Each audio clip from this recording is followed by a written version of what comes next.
all about America.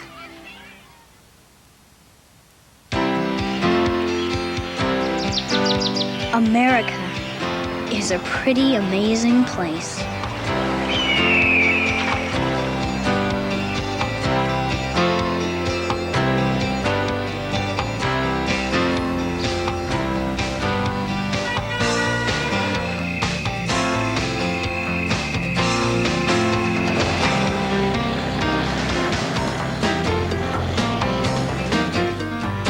But more amazing than what America looks like is what this country stands for and how it came to be.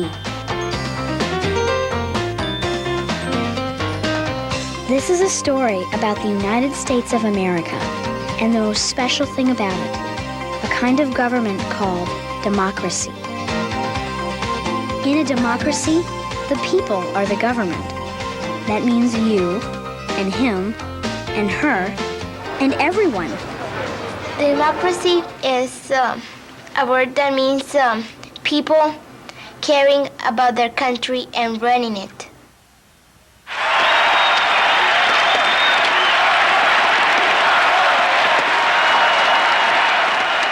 Why are these people so excited? Well, they are getting ready to vote. And voting is how decisions are made in a democracy. The word democracy comes from two words that mean people and to rule. You know what people means. You're a person, I'm a person, we're all people.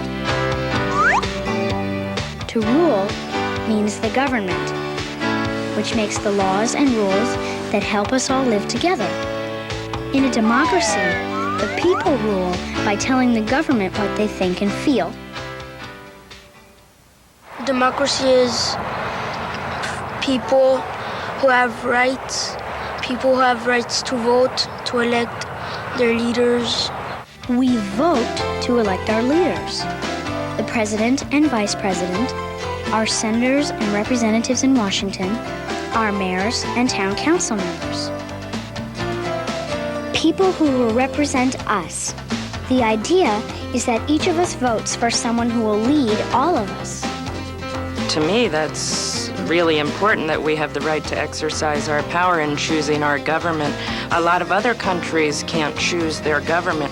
Voting is the best way to tell the government how you think and feel.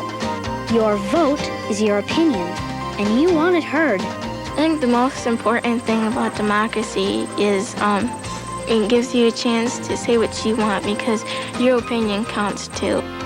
When the people who live in a democracy vote, they are participating in their government. For a democracy to really work, everyone needs to participate. That means all of us. Today, there are many democratic countries in the world.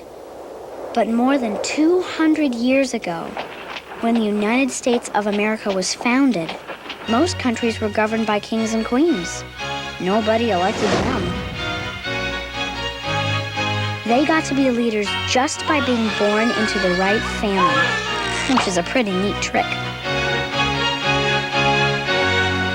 In 1776, America was still part of England and was ruled by its king. But there were people in the American colonies who were brave enough to want to try a new kind of government, democracy. No king, no queen. The people electing their own leaders, the leaders being responsible to the people who elected them. After they decided to form a new country, one of the first things the Americans needed was a flag, a symbol that would stand for the new country's ideals and the people who would be part of this great new experiment in democracy. I think a flag is a symbol of a country or something like a city, and it might have a picture of a bird on it. It took a while to agree on which flag would best represent the United States of America and who we were as Americans. Here's an early flag that shows a rattlesnake. Some people thought that a rattlesnake would be a great mascot because a rattlesnake fights only to defend itself. and because a rattlesnake never closes its eyes, which is a good idea for a young country which had to fight to be free. The words under this picture read, "Don't tread on me," which means, don't step on me. I mean it. That seems like pretty good advice. The leaders of the new country met in Philadelphia in June of 1777 and decided on a different design. The one they chose didn't have animals or plants, but it did have stars and stripes.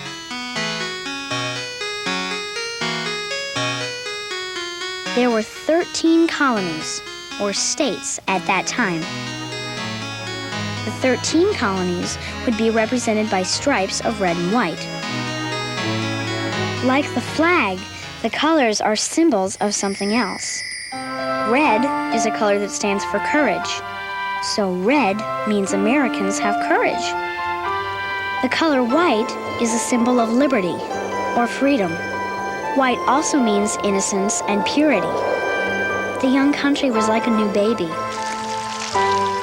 The third color was blue, which stands for loyalty, like loyalty to a team. It was important in those days of this infant country for the people who lived here to love their country and to be loyal to it even during hard times. The blue also stands for justice. It means that all people should be treated fairly and equally. The new flag had stripes, but it also had stars. 13 stars for the 13 colonies. The stars lay on a background of blue, like the night sky. The 13 stars would form a new constellation. Those leaders who met more than 200 years ago imagined America as a land of courageous people, a land of liberty. The new country would be like a light on a hill, a shining example of freedom for other people all over the world.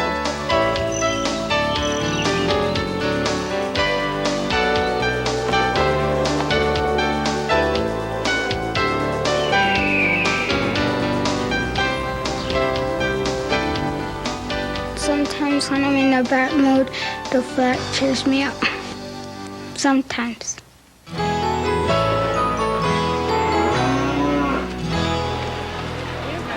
Do you know another symbol of our country?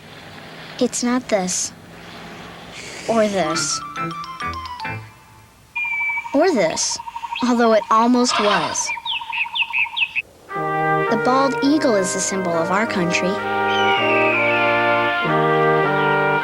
which means it stands for the people who live here and what they believe in. More than 200 years ago, a group of leaders chose the eagle as our symbol. Ever since then, the eagle has been part of our history. The eagle is on the Great Seal of the United States. You see the eagle everywhere.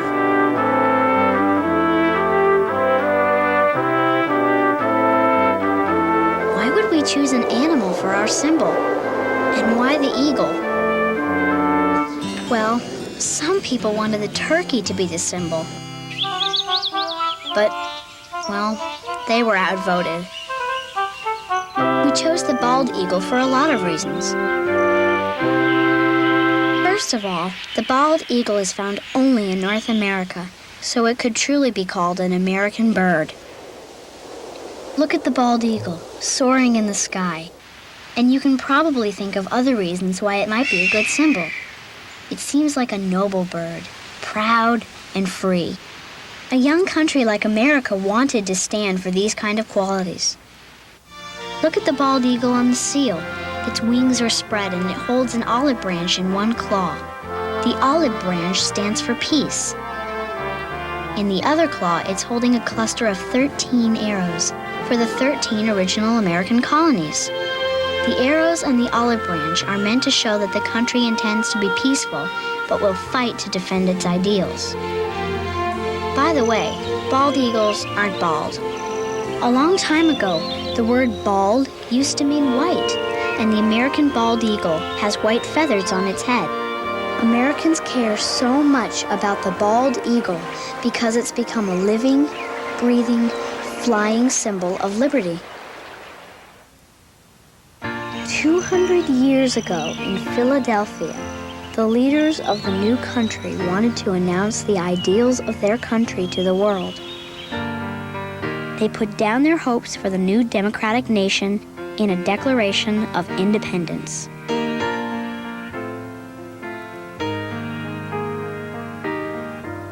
It was written by the youngest man at the meeting, Thomas Jefferson of Virginia.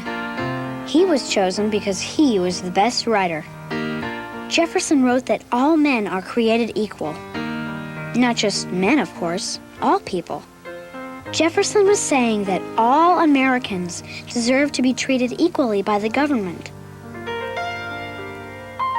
In this Declaration of Independence, Jefferson also wrote that all people have certain rights. Rights means things that we are entitled to, just because we live here. Jefferson said those rights were life, liberty, and the pursuit of happiness. We have these rights and others, so long as we don't hurt anyone else.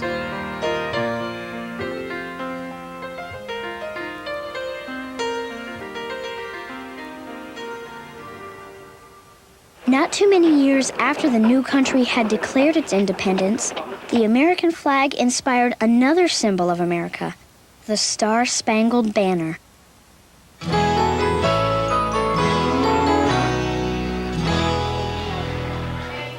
I don't know all the words that good. It's not too difficult, I just don't know all the words. I like to sing it, but sometimes it's hard to sing it when it has the high notes. Oh, say can you see? By the dawn's early light, but so proudly we hail at the twilight's last gleamings. Oh, say, does that Star-Spangled Banner? I don't remember the rest. Hey! Fire! Load! It was the fall of 1814. Left wheel! Up! Fire! And the country was at war again with England.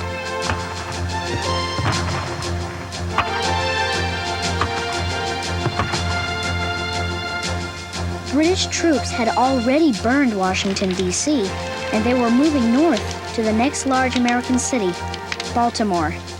America was in danger of losing the war. If it did, the country would break apart.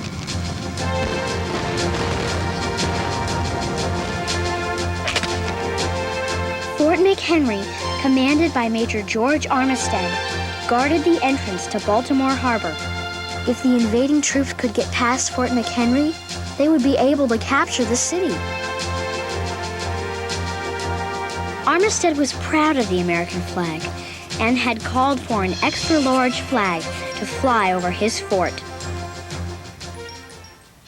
A well-known flag maker named Mary Pickersgill sewed a flag 30 feet by 42 feet long, as big as a giant movie screen.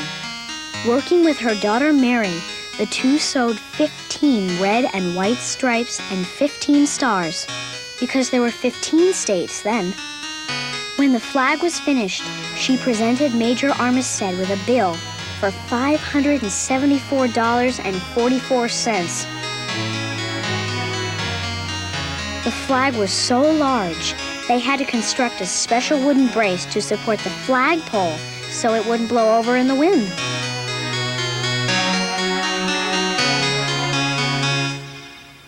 British ships had finally reached Baltimore Harbor. A man named Francis Scott Key came aboard to try to free American prisoners. But while he was on board, the battle order was given, and cannons aboard the British ships began to fire on Fort McHenry.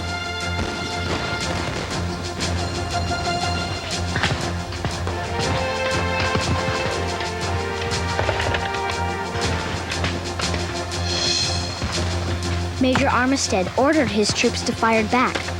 For a full day, the battle raged. Cannonballs flew over Baltimore Harbor. Smoke filled the air.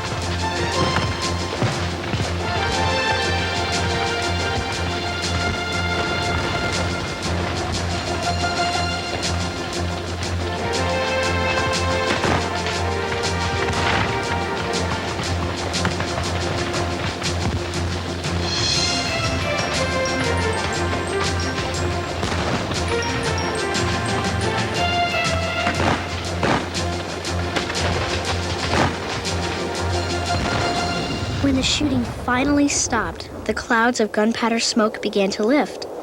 In the distance, Francis Scott Key could see the huge red, white, and blue flag Mary Pickersgill had sewn, flying over the fort.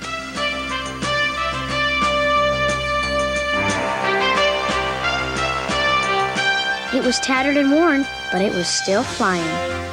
The flag was a sign. The Americans had not given up.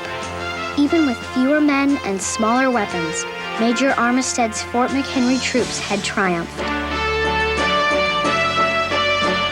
Francis Scott Key was taken off the British ship and began to write a poem about what he had just seen and heard and felt.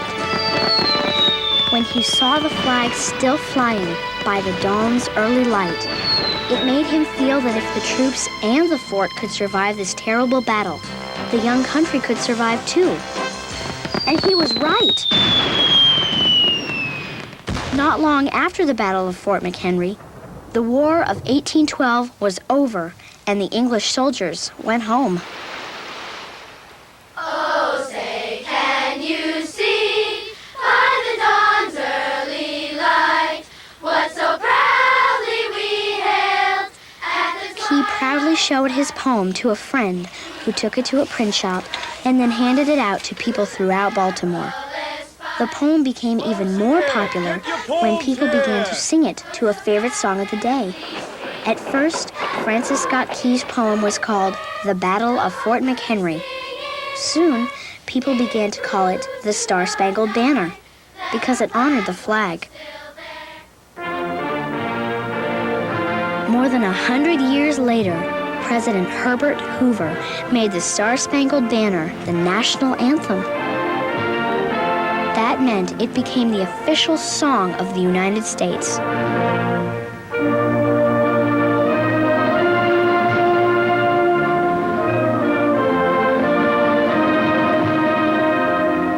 People began singing the Star-Spangled Banner at ball games during times of war, and it's a tradition that's continued. Our national anthem is a special song that brings us together around the common theme of freedom.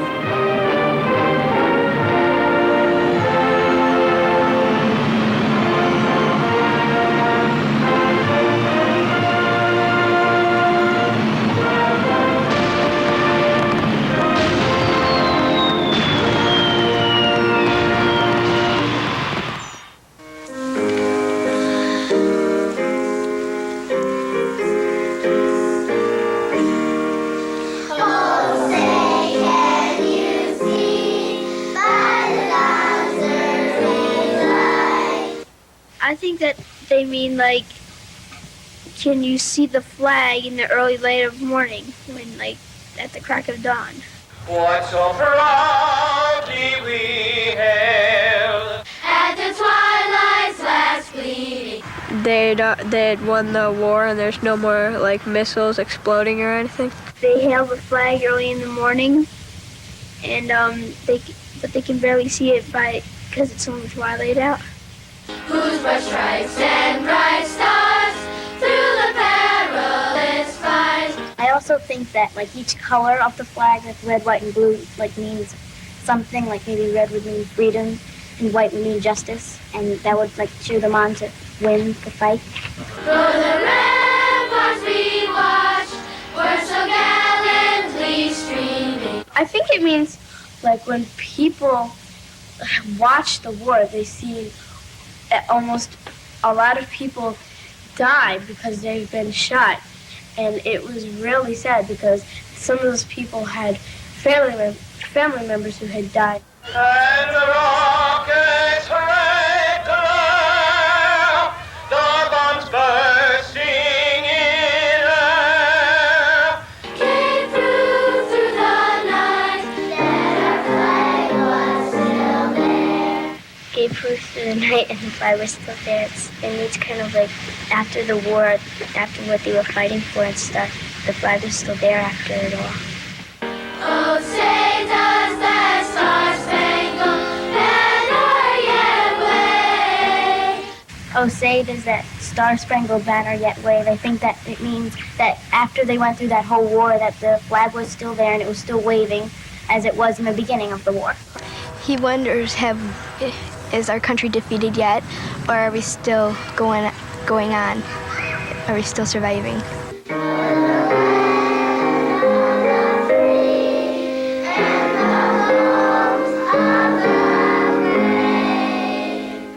For the land of the free and home of the brave, I think that means that the soldiers, they lived here and it was their land and they were free and they were brave for fighting in the war. It means like we've already won and we now are free from we're now free, and the brave part is like we're honoring all the people who fought in the war because they were brave. For the land of the free and the home of the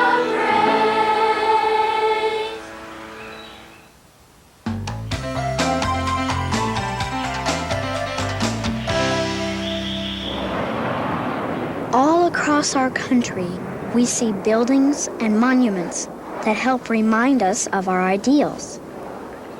Those ideals are what, for more than 200 years, Americans have agreed that America is about. Now, you can't hold an ideal in your hand, or look at it, or walk around it.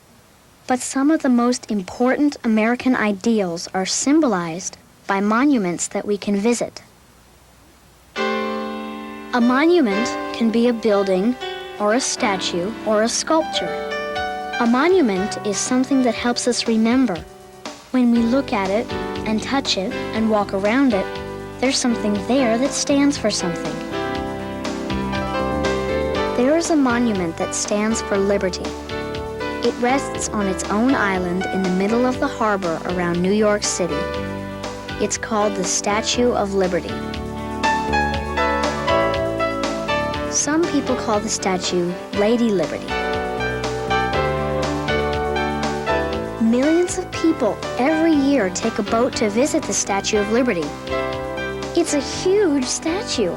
It towers 240 feet above the waters of New York Harbor. The statue is made of 500,000 pounds of copper and wood and was built more than 100 years ago in Paris. The statue was given by people in France to America to celebrate the 100th anniversary of American independence. The sculptor saw the statue shining the light of liberty from America to the old world.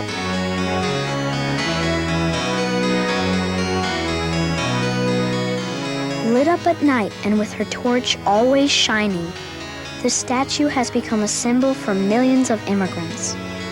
People who had sailed away from their homes and their past could look up at the Statue of Liberty and imagine a new life with new hope and new ideals, like liberty and justice for all. The words of a poem are inscribed on the base of the statue. Give me your tired, your poor, your huddled masses yearning to breathe free, the wretched refuse of your teeming shore. Send these, the homeless tempest-tossed, to me. I lift my lamp beside the golden door. To me, I lift my lamp. Today, most immigrants no longer arrive by ship, and they come to our shores from all over the world, children as well as their parents. And the Statue of Liberty continues to mean to people all over the world that this is a land of immigrants, and that the light of liberty shines brightly in America as an example to the rest of the world. It had 7 points on its hat to represent 7 continents and the seas, and it has broken chains at its feet to represent freedom. The Statue of Liberty represents freedom for most people today. So in search of a better life, better way of living, their dreams. At her birthday, they set off fireworks and have like lots of parties. And it's where past immigrants and everyone came into this country. This was the first point that they seen.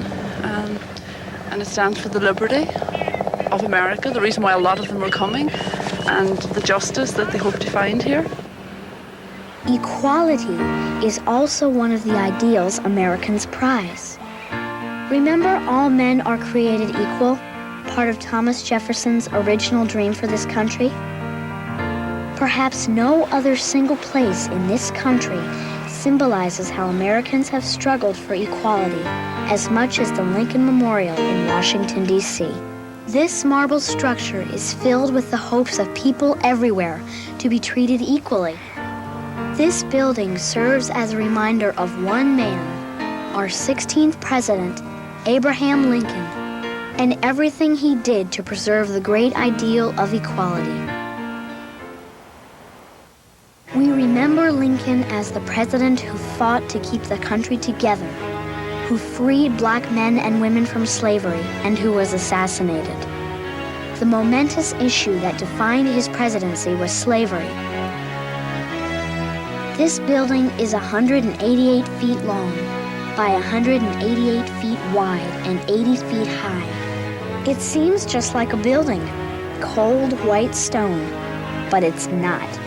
There's so much of our past that's always here, inside these stones and columns. More than 130 years ago, our country was at war with itself, the North against the South. As president, Lincoln had promised to uphold the laws of the country and to keep the country together.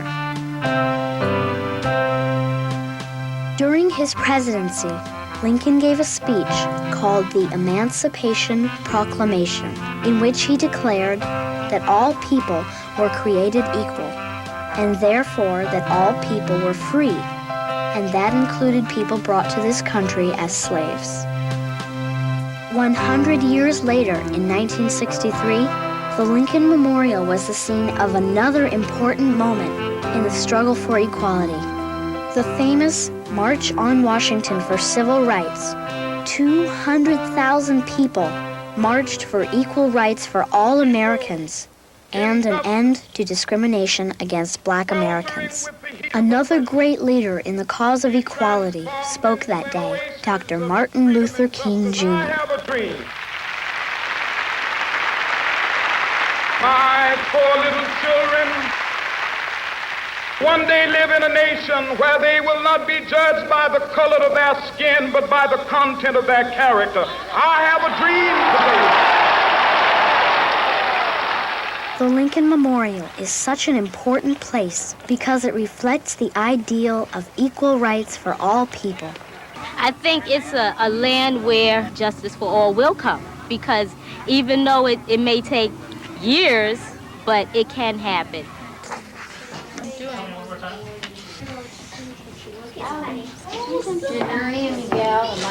Lots of people today, especially kids, have really good ideas for monuments they would build to other important ideals we share. This is a symbol of a bird taking off into the woods to be free, and it's in the U.S. where you can really be free, so that's why I put the U.S. underneath the hand. I made this because I want people to have friends every day and don't have to worry about things.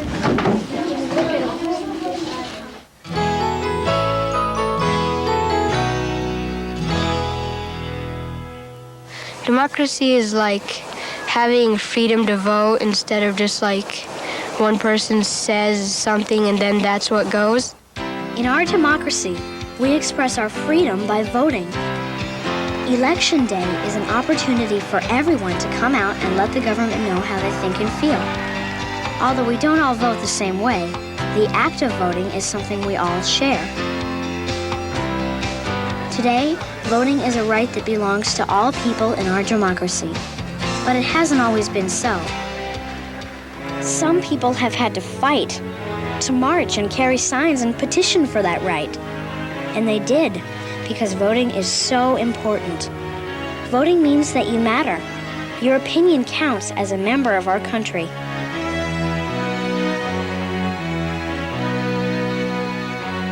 Voting is exciting. Every year, somewhere, there is some kind of election. Electing a new class president, voting for money to build a new school, or electing a new mayor. And everyone, everywhere, can participate. You have to be 18 to vote in these elections, to pull the voting levers, press the buttons, or punch the tickets. But even if we're not 18 just yet, we still want our voices to be heard. We can write letters or sign petitions to the mayor or to Congress about things we care about. I think that we need like a little more nature, like trees and forests. Air pollution, that's what we take a breath of every day. If like factories are making smoke, that's what we're gonna take a breath of. Well, about the waters, people are just throwing in toxic waste and stuff, and it's sort of it is polluting it. If the red wolf would be extinct, I would be sad. I'd write to Congress and ask them to pass a law for no killing animals or cutting down trees. If a new law is passed that children don't think is right, like the killing of whales, then maybe a lot of children will send in letters to the government saying, we don't think this law is right because it's not really fair. Kids are the next generation, so they should help make laws by writing notes to their senator or their mayor. You can help to interest other voters in someone or something you believe in. We'll get you help for that. I need to be down here. Everyone. Right. Good afternoon. You can even make sure people who listen to you, like your parents, get to the voting booth. Well, it's very important to vote because you need to see who you feel will do the best for your city. And if when you vote for them, you really get a chance to try to make life better for yourself and all the other people. I think it would be kind of neat to vote because, you'd be having part of your say into what happens. Because if people who just didn't feel like going down to the voting polls and voting, then like bad people or criminals, they could get whoever they wanted in office. When we vote, it makes me feel real happy. You could also tell your parents, and your parents could go and vote or argue in town council, or you can go to the town council. Well, we had a mock election at school last year, so I voted in the presidential election we had here at the school. Student government, we vote for the president, vice president, secretary, treasurer. And we've gotten to vote on, like, in our class, we got to vote on what to do, like, if we wanted to go to computer lab or science lab or something like that, you know? I think voting is fun because you can have your own opinion and stuff, and you have choice, and you know that you had a choice, like, even if it didn't come out the way you wanted it to.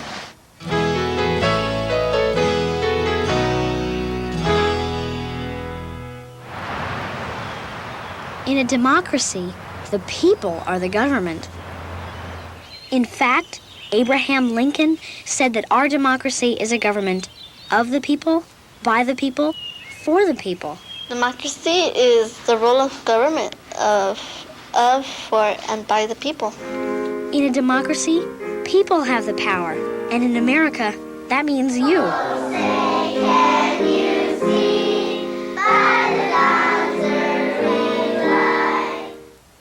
America is a pretty amazing place.